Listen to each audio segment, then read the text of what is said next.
नमस्ते दोस्तों, स्वागत है हमारे YouTube चैनल मेरी कहानियाँ चैनल पर। मैं अपने पुराने घर के आंगन में बैठी भिंडी काट रही थी।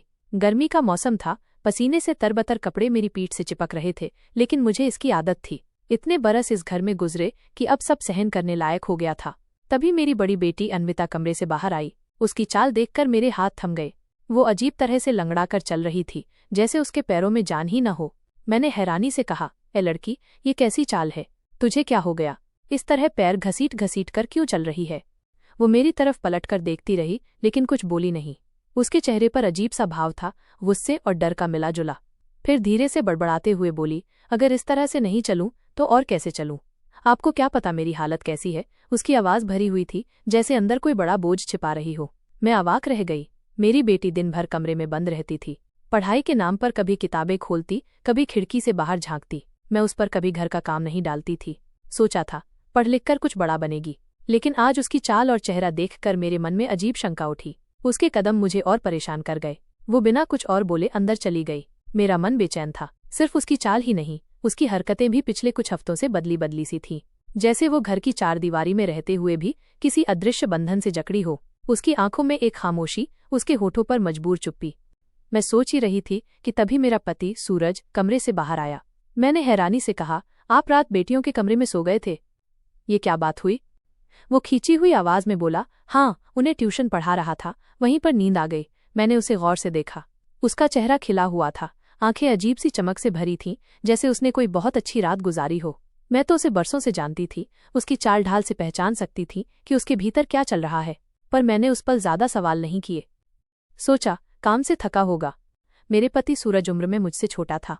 हमारी शादी को 7 साल हुए थे। गांव में सब कहते थे कि रेखा यानी मैं की किस्मत कितनी अच्छी है, उसे जवान और पढ़ा लिखा पति मिला। सूरज ने शुरू से ही सबको दिखाया था कि उसे मुझसे और मेरी बेटियों से बहुत लगाव है, लेकिन पिछले कुछ समय से घर का माहौल अजीब होता जा रहा था। एक दिन मेरी दूसरी बेटी मधु मेरे पास आई। उसकी आंखों में आंसू थे। उसने धीमी आवाज में कहा, अम्मा, तुझे क्या बताएं, इस घर में क्या क्या हो रहा है? मैंने घबराकर पूछा, क्यों, क्या मतलब? वो हिचकिचाई, फिर कांपते हुए बोली, ये जो बापू है ना, ये रात को हमारे कमरे में आकर हमारे साथ। आगे के शब्द उसके गले में अटक गए। मेरी धड़कनें तेज हो गईं। मैं चीख पड़ी, क्या कह रही है तू? मधु जमीन पर नजर गड़ाए खड़ी रही। मैंने जबरदस्ती उसका चेहरा उठाया तो देखा उसकी आंखें लाल थीं। उसने टूटते हुए कहा, अम्मा, वो हमारे साथ गलत करता है। मेरे कानों में जैसे बम फट गया। मैंने अपने सिर पर हाथ रख लिया। ये कैसे हो सकता था? सूरज, वही सूरज जिसे मैं अपना सुहाग मानती थी, अपनी जिंदगी का सहारा समझती थी। मैंने कई बार उसकी अजीब हरकतें नोटिस की थी, लेकिन माँ का दिल शायद मानना नहीं चाहता था। सूरज कहता था कि उसे बड़ी उम्र की औरतों से लगाव है, इसलिए उसने मुझसे शादी की थी। लोग कहते थे कि मैं खुशकिस्मत हूँ, लेकिन क्या यही था मेरी किस्मत का असली चेहरा? मेरी 3 बेटियां थीं, अन्विता, मधु और तन्वी। तीनों उम्र में 1-1 साल से अलग थीं, लेकिन अब तीनों जवान हो चुकी थीं और सुंदर इतनी कि जिसे देखो तारीफ करे। मैं हमेशा यही सोचती थी कि मेरी बेटियां पढ़ लिख कर अफसर बने, बड़ी जिंदगी जिएं, इसीलिए मैंने कभी उन्हें घरेलू कामों में नहीं झोंका। लेकिन अब मेरी पूरी दुनिया जैसे बिखरती जा रही थी। सूरज का बर्ताव दिन ब दिन अजीब होता गया। वो रात को बेटियों के कमरे में जाता, कहता कि उन्हें टेस्ट की तैयारी करवा रहा है। मैं पूछती, इतनी रात गए, क्या जरूरत है? तो वो हंसकर कहता, आजकल पढ़ाई में दिन रात का फर्क नहीं रहता, प्रतियोगिता बहुत बड़ी है। शुरू में मुझे अच्छा भी लगता था कि वो बेटियों की पढ़ाई को इतना गंभीरता से लेता है, लेकिन धीरे धीरे उसके बहाने मेरे दिल को खटकने लगे। एक रात जब वो फिर बेटियों के कमरे में गया और सुबह वहीं से निकला, तो मैंने उससे पूछा, रात भर क्या करते रहे? वो बोला, पढ़ाते पढ़ाते नींद लग गई, पता ही नहीं चला। उसका चेहरा देखकर मुझे भरोसा नहीं हुआ, पर उसकी मीठी बातें हमेशा मेरे शक को दबा देती थीं। वो कहता, तुम तो मुझसे भी ज्यादा जवान लगती हो। मैं पिघल जाती, लेकिन मेरी बेटियों का चेहरा सब कह देता था। उनके आंसू, उनकी थकी हुई आंखें, सब कुछ चीख चीख कर सच्चाई बयां कर रहे थे। एक दिन अन्विता अचानक बीमार पड़ गई।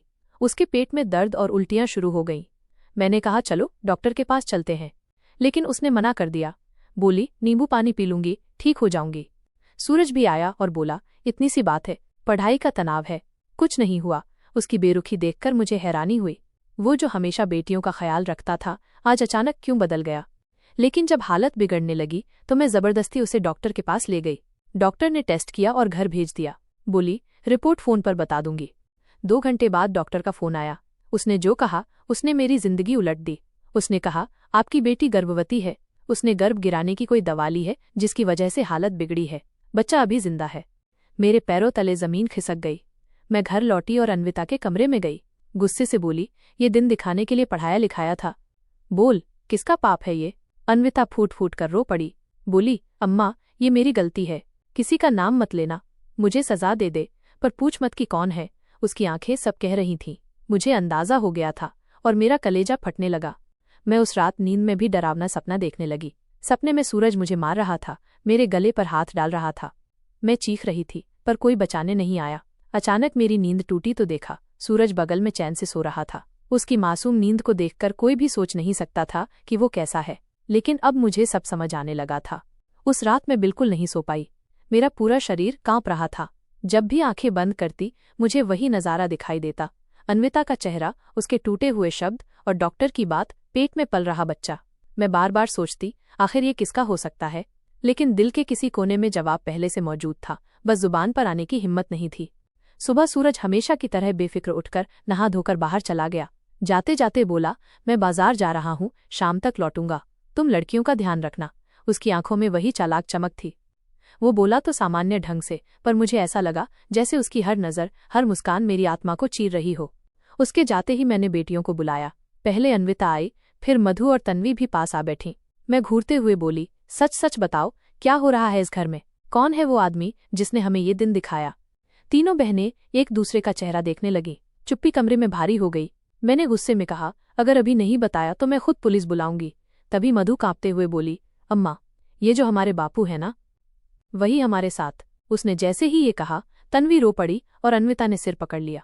मैंने चीख कर कहा, चुप रह, तू क्या बक रही है? अपने बाप के बारे में ऐसे बोलती है? लेकिन मधु जिद पर अड़ी रही। बोली, अम्मा, सच यही है, हमें रोज ये सहना पड़ता है। पहले मैं डरती रही, फिर अन्विता ने भी सहा। अब तन्वी की बारी है। वो हमें कहता है कि अगर हमने किसी से कहा तो वो हमें और आपको मार डालेगा। मेरे कान सुन्न हो गए। मैं वहीं जमीन पर बैठ गई। तो ये था राज। मेरी मासूम बच्चियां जिन पर मुझे गर्व था, वे दरअसल इस आदमी के शिकंजे में फंसी हुई थीं जिसे मैं पति कहती थी। मैंने अन्विता की तरफ देखा। उसकी आंखों में अब कोई इनकार नहीं था। उसने धीरे से कहा, अम्मा, हमने तुम्हें इसलिए नहीं बताया क्योंकि हमें लगा तुम हमें ही दोष दोगी, लेकिन अब तो बात हाथ से निकल चुकी है। उसके आंसू मेरे पैरों पर गिर रहे थे। मैं पत्थर बनी रही। दिन ढलने लगा। सूरज लौट आया, हमेशा की तरह हंसता हुआ, हाथों में खाने का सामान, बेटियों के लिए मिठाई, जैसे कुछ हुआ ही न हो। उसने मुझे देखकर कहा, क्या हुआ रेखा, चेहरा इतना उतरा हुआ क्यों है? तबीयत तो ठीक है ना? मैंने जवाब नहीं दिया। मैं बस उसे घूरती रही। उसका हर हाव भाव अब मुझे नफरत से भर देता था। उसने मिठाई बेटियों को दी और खासकर अन्विता की तरफ देखकर कहा, लो बेटा, तुम्हारे लिए खास लाया हूं। मैंने देखा, अन्विता ने हाथ बढ़ाने से मना कर दिया। बोली, नहीं चाहिए। सूरज की आंखों में पल भर को गुस्सा चमका, लेकिन अगले ही पल वो हंस पड़ा। बोला, अरे नाराज हो क्या? चलो रहने दो, कल खा लेना। उसकी ये सहजता मुझे और डराने लगी। ये आदमी इतना बेशर्म कैसे हो सकता है? रात आई। मैं सोने का बहाना कर बिस्तर पर लेट गई, लेकिन नींद कहाँ थी। मैंने देखा, सूरज उठकर धीरे से बेटियों के कमरे की तरफ चला गया। मेरा दिल जोर जोर से धड़कने लगा। मैं बिस्तर से उठी और चुपचाप उसके पीछे चली। दरवाजे की ओट से झांका तो देखा वो कमरे में दाखिल हुआ और अन्विता के पास बैठ गया। उसने कहा, डरने की कोई बात नहीं है, मैं हूं तुम्हारे साथ। तुम्हारी माँ को कुछ मत बताना, नहीं तो सब कुछ बिगड़ जाएगा। अन्विता ने उसका हाथ झटक दिया। बोली, बस करो, अब और नहीं। सूरज हंस पड़ा, बोला, तेरी ये अदाएं मुझे और दीवाना बना देती हैं। तेरे बिना तो जीना मुश्किल है। मेरे पैरों तले जमीन खिसक गई। अब कोई शक बाकी नहीं था। मैं चीखना चाहती थी, लेकिन मेरी आवाज गले में अटक गई। डर और गुस्से से मेरा शरीर सुन्न हो गया। मैं वापस अपने कमरे में आई और सारी रात जागती रही। सुबह होते ही मैंने फैसला कर लिया, अब और नहीं। लेकिन मामला आसान नहीं था। अगर मैं पुलिस जाती तो गांव भर में बदनामी होती। लोग मेरी बेटियों को दोष देते, कहते कि लड़कियां ही चरित्रहीन हैं। और फिर सूरज की धमकी, अगर किसी से कहा तो जान से मार दूंगा। इन सब के बीच मैं पागल हो रही थी। कुछ दिनों बाद अन्विता की हालत और बिगड़ गई। पेट का दर्द असहनीय हो गया। मजबूरी में हमें फिर से डॉक्टर के पास जाना पड़ा। इस बार डॉक्टर ने साफ कहा, अब ऑपरेशन करना पड़ेगा, नहीं तो जान भी जा सकती है। मैं वहीं टूट गई। रोते हुए बोली, बता बच्ची, सच सच बता, किसका है ये बच्चा? अन्विता फूटकर रो पड़ी और पहली बार जोर से कहा, अम्मा, ये हमारे बापू का है। उसकी आवाज पूरे क्लिनिक में गूंज गई। मैं जमीन पर गिर पड़ी। डॉक्टर हैरान रह गई। उसने मुझे पकड़कर उठाया और अलग कमरे में ले जाकर बोली, आपको पुलिस में रिपोर्ट करनी चाहिए। ये बड़ा अपराध है। लेकिन मेरे मुंह से आवाज ही नहीं निकली। मैं घर लौटी तो सूरज बाहर चौपाल में बैठा ताश खेल रहा था, जैसे उसे कुछ खबर ही न हो। मैं उसे देखती रही और अंदर से आग में जलती रही। उस रात मैंने अपनी बेटियों से वादा किया, अब और सहना नहीं पड़ेगा। चाहे दुनिया हंसे, चाहे लोग ताने दे, मैं तुम्हारा साथ दूंगी।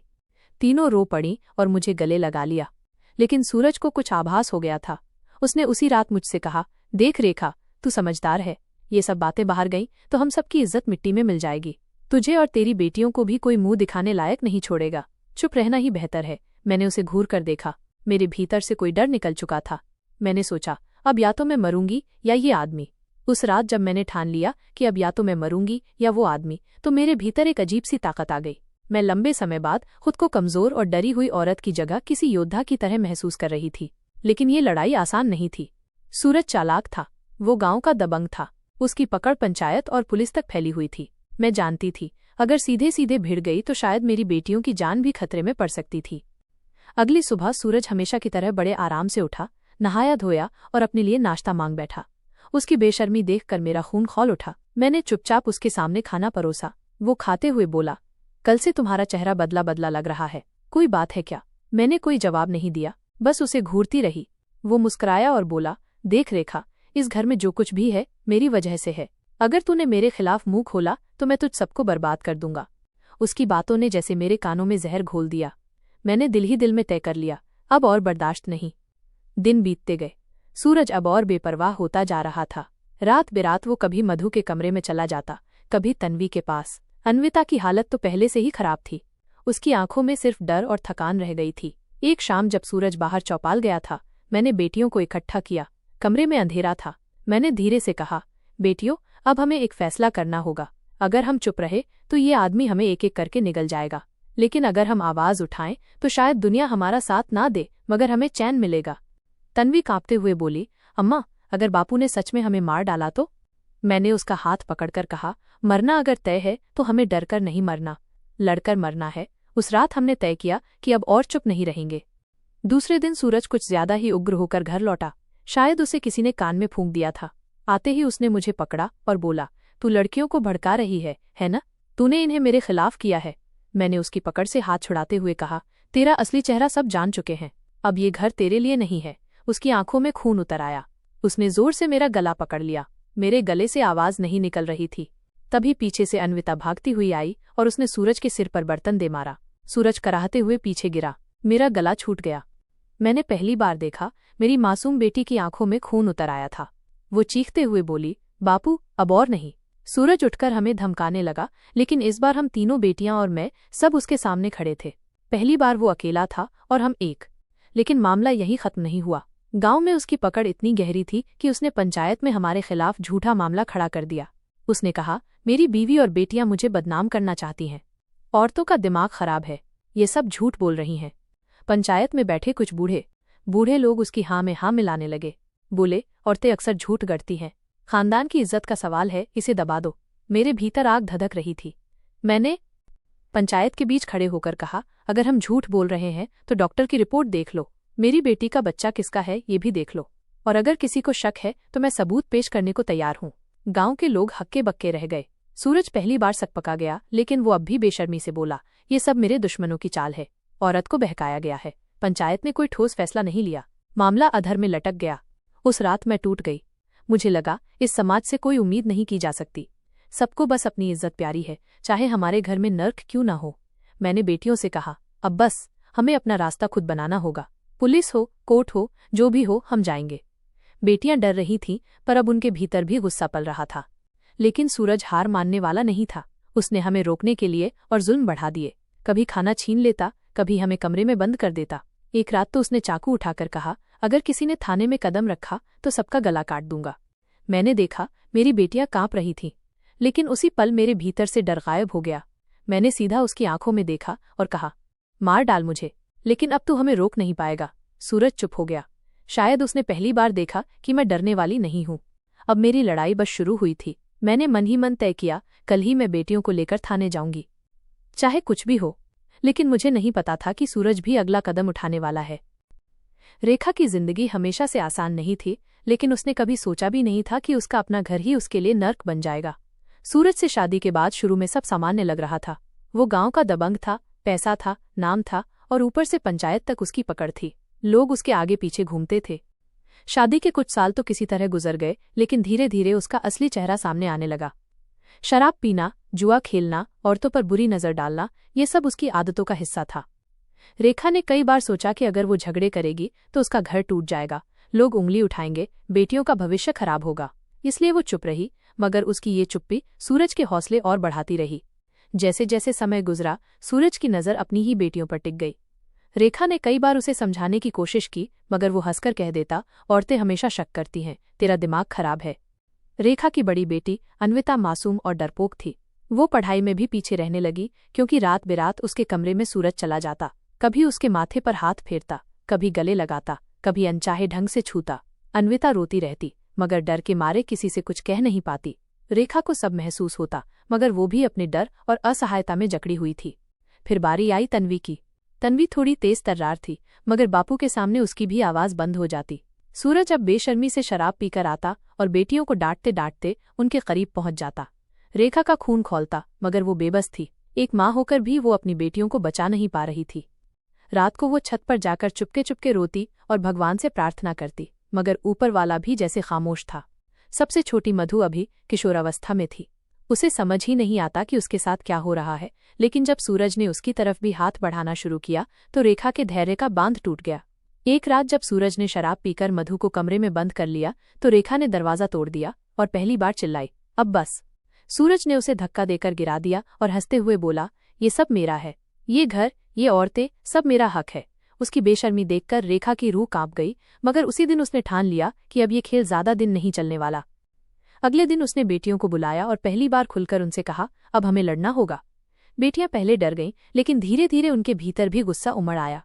उसी दौरान सूरज की नज़र अन्विता पर और गहरी हो चुकी थी। कई बार वो उसके कमरे में गया और उसकी इज्जत लूट ली। अन्विता टूट गई, उसका चेहरा बुझ गया, उसकी आंखों की चमक खो गई। रेखा ने ये सब देखा तो उसके भीतर आग लग गई, मगर जब उसने पंचायत में ये बात उठाई तो लोग हंस पड़े। किसी ने कहा, औरतें झूठ गढ़ती हैं, किसी ने कहा, खानदान की इज्जत का सवाल है, ऐसे मामले दबा दो। सूरज वहां भी अपनी दबंगई दिखा रहा था। बोला, ये सब झूठ है, मेरी औरत मुझे बदनाम करना चाहती है। रेखा चिल्लाई, अगर मैं झूठ बोल रही हूं तो डॉक्टर की रिपोर्ट देख लो, मेरी बेटी का बच्चा किसका है ये भी देख लो। पूरा गांव सन्न रह गया, मगर पंचायत ने कुछ नहीं किया। मामला अधर में लटक गया। उस रात रेखा टूट गई।